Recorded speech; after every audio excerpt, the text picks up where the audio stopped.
Mira, el síndrome de túnel carpiano es una patología que lo que pasa es que el nervio mediano, que es un nervio que está pasando en la mitad de la palma de la muñeca, se atrapa. Y al atraparse, este nervio empieza a funcionar mal, no responde de la manera habitual que tiene que hacerlo, y eso habitualmente va provocando molestias, dolores, y es motivo por el cual los pacientes nos vienen a ver. Los síntomas son bien variables, ¿ah? Depende mucho de las distintas personas, pero tienen un espectro de presentación que, como comento, va cambiando un poco. Ahora, lejos lo más característico es que a los pacientes se les producen adormecimiento en los dedos. Y este adormecimiento habitualmente es tanto del dedo pulgar como el índice del medio y a veces un poco el anular. Es raro que se duerma el meñique. Y lo habitual es que produzca principalmente en la noche, cuando uno está durmiendo. Muchas veces se despiertan por este adormecimiento o les ocurre en la mañana al despertar. La otra cosa que les pasa mucho es que pueden presentar los mismos adormecimientos con algunas actividades que sean con la mano en una posición de uso prolongada. Por ejemplo, si están manejando mucho rato, si están usando el teléfono móvil mucho rato en una posición, empiezan a sentir ese adormecimiento. Por otro lado, se asocian algún otro síntoma. Pueden tener un poquito de dolor, lo cual no es tan característico, pero algunos pacientes presentan dolor. Y lo que va produciendo también es que va alterando la musculatura de la mano y eso se expresa clínicamente en que los pacientes empiezan a tener calambres, empiezan a tener torpeza en la utilización y falta de fuerza. Este síndrome, nosotros lo llamamos síndrome a un conjunto de síntomas y signos que tienen distintas causas. Eh, el diagnóstico de este principalmente es clínico. La mayoría de los pacientes nosotros somos capaces de clínicamente, tanto como con la historia, con el examen físico, poder determinar si ese paciente presenta o no un túnel carpiano. Ahora, hay veces que los cuadros son súper claros y súper precisos y es muy fácil diagnosticarlo, y hay veces que los cuadros son un poco más enredados, más complejos o están mezclados con alguna otra patología que tiene el paciente y eso nos dificulta un poco. Y en esos casos usamos algunos otros exámenes complementarios. Se usan exámenes de imágenes, son la ecografía principalmente, o exámenes de electrodiagnóstico, que son las electromiografías, que son el estudio de la conducción el estudio de la respuesta de los músculos en la mano, y la electroconducción nerviosa, que son estudios que ven cómo están funcionando los nervios, cómo está transmitiendo la corriente. Cuando el nervio está atrapado, no produce la transmisión correcta del impulso nervioso. Y eso va a provocarse que en el examen veamos que se ve alterado estas cosas. Nos sirve además también para poder saber la gravedad, el nivel de intensidad que tiene esta patología el paciente muchas veces.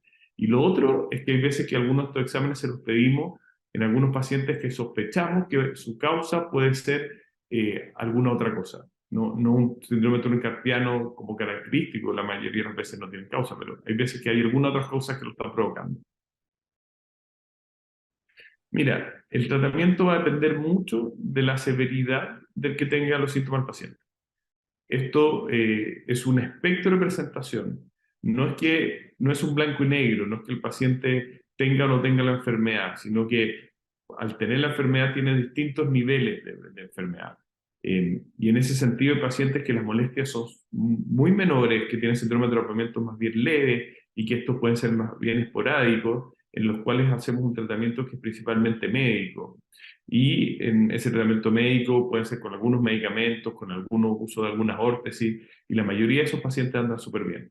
Ahora, en esos pacientes en que tienen muchas molestias, o las molestias persistentes, o nos falla el tratamiento médico, o tiene un compromiso severo, en que ya tiene compromiso importante, por ejemplo, la musculatura de la mano, muchos de esos pacientes lo que requieren es tratamiento quirúrgico, y lo que hacemos ahí es una liberación de la cirugía, o sea, una liberación del túnel carpiano. Lamentablemente no existe ninguna cosa que uno pueda hacer específicamente para prevenir el túnel carpiano. No hay ninguna cosa que está demostrada. Eh, pero se ha asociado con algunas cosas, existen algunos factores de riesgo, por ejemplo, pacientes con diabetes de larga data descompensada, en ese sentido controlar la enfermedad de base, pacientes con retención de líquido, pacientes con aumento de peso, pacientes obesos también podrían tener algún aumento de riesgo de que les pase. Y lo otro principalmente son algunas actividades, el estar haciendo alguna actividad en que, como comento, en una posición fija por mucho tiempo, en una mala postura corporal, en estar trabajando en un computador, por ejemplo, una mala posición, puede favorecer que lo pasen. Y en esos casos lo que hay que tratar de hacer es prevenir, de evitar tener estas malas posiciones para trabajar y probablemente hacer cada cierto tiempo ejercicios de elongación de la musculatura y ejercicios de movilización de las articulaciones. No, un poco tomando en cuenta la pregunta anterior, no hay una receta, no hay una receta mágica para todos los pacientes, pero acá lo que ayuda de manera muy importante es, en la misma historia con el paciente, es tratar de determinar qué conductas o qué cosas que el paciente eh, hace que al paciente le aparezcan estos síntomas o que los síntomas empeoren. Entonces, lo que uno tiene que tratar de hacer en la historia es tratar de evaluar si es que existe alguno de las acciones que sean modificables. Y si es que reconocimos alguna de estas acciones modificables, como por ejemplo lo que hablamos de una mala postura, por ejemplo, para estar en el computador, el uso de un mouse, por ejemplo, que es inadecuado, el cambiarlo por un mouse que sea más ergonométrico, todas esas cosas van a ayudar a que al paciente tenga menos molestia. También algunas cosas, por ejemplo, el empuñar, si el paciente que anda en bicicleta mucho rato, en ciertas posiciones, hay veces que le cambiamos la postura del manubrio, por ejemplo, y eso también le pueden ayudar. Por lo tanto, acá es una cosa que es mucho más a la carta. Uno tiene que ir a buscar en el paciente específico cuáles son las acciones que le están provocando la molestia y tratar de determinar, según esas acciones, si es que existen o no factores que podamos modificar para ayudarlo. Lamentablemente en algunos pacientes, dependiendo del grado de severidad también, como comentábamos previamente, no hay factores muy modificables y en eso principalmente son pacientes que vamos a tener que ir en tratamiento por alguna otra cosa. Como comentamos, el túnel carpiano tiene un espectro de presentación bien amplio y eso significa que para pacientes que tienen síntomas más bien leves, que son intermitentes o muy esporádicamente, esos pacientes probablemente van a tener una alteración muy poca en su calidad de vida o van a tener ligeras molestias pero que no les va a afectar mayormente.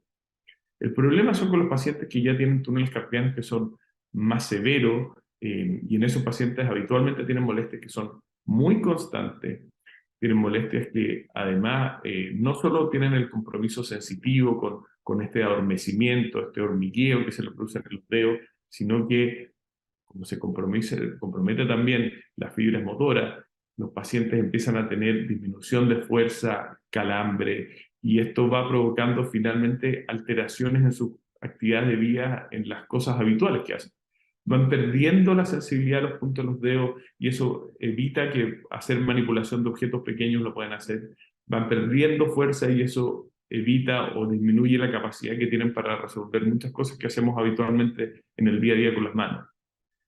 Por lo tanto, como comento, en estos pacientes que tienen compromisos muy grandes, muy importantes, la calidad de vida se puede alterar incluso con todas las cosas que hacemos en el día a día, hasta las cosas más pequeñas.